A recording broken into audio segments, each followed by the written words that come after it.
नमस्कार, मैं जूली तिवारी। हर समय आपके साथ न्यूज में आप सभी का स्वागत है। तो चलिए नजर डालते हैं आज के कुछ मुख्य समाचारों पर। समृद्धि महामार्ग का अंतिम चरण सितंबर के अंत तक होगा शुरू। डॉक्टर अनिल कुमार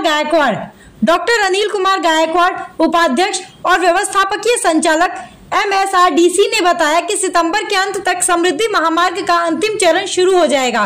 फिलहाल इस मार्ग का कार्य प्रगति पर है और अंतिम चरण का 98% काम पूरा हो चुका है। समृद्धि महामार्ग की कुल लंबाई 701 किलोमीटर है, जिसमें से 46 किलोमीटर का काम वर्तमान में जारी है।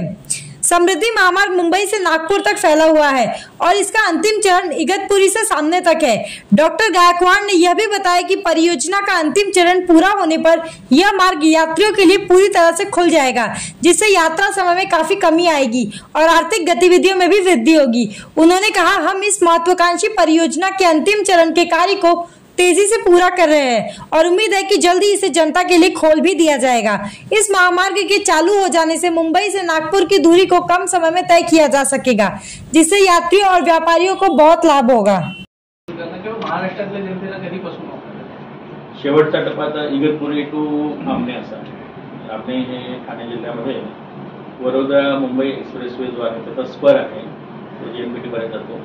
त्या स्परला जुना जो मुंबई नाशिक रस्ता आहे त्या रस्त्यापासून एक 4.2 किलोमीटरवरती हा एक्सप्रेसवे येऊन वडोदरा मुंबई एक्सप्रेसला मिळतो।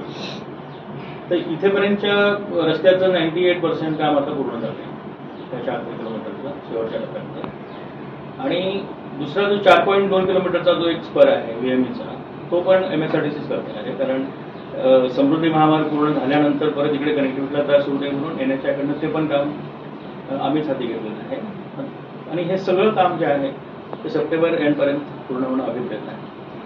आता या 76 किलोमीटर बद्दल सांगायचं म्हटलं तर हा सगळ्यात कठीण असा भाग आहे। या ठिकाणी व्हॅलीज मोठ्या प्रमाणामध्ये आहेत, डोंगर आहेत, 5 टनेल आहेत या 76 किलोमीटरमध्ये। म्हणजे सर्वात मोठा कसाऱ्याचा जो टनेल आहे 7.8 किलोमीटर लांबीचा तो असेल, किंवा बाकी 1 किलोमीटर, 600 मीटर असे 4 टनेल आहेत। 2 1 किलोमीटर लांबीचे, 2 600 मीटर लांबीचे, असे 5 टनेल या 76 किलोमीटरमध्ये आहेत। आणि 16 मोठाले पूल आहेत, ज्याला आपण व्हायडक्ट म्हणतो, ज्या दऱ्या आहेत त्या दऱ्यावरती अशी मोठाले पूल आहेत। आणि पावसाळ्यामध्ये या भागामध्ये मोठ्या प्रमाणामध्ये रेनफॉल असतो, खूप मोठा पाऊस असतो। पावसाळ्यामध्ये एफिशियन्सी पण पूर्ण एफिशियन्सीने आपण काम करू शकत नाही, 50% एफिशियन्सीने काम करतो।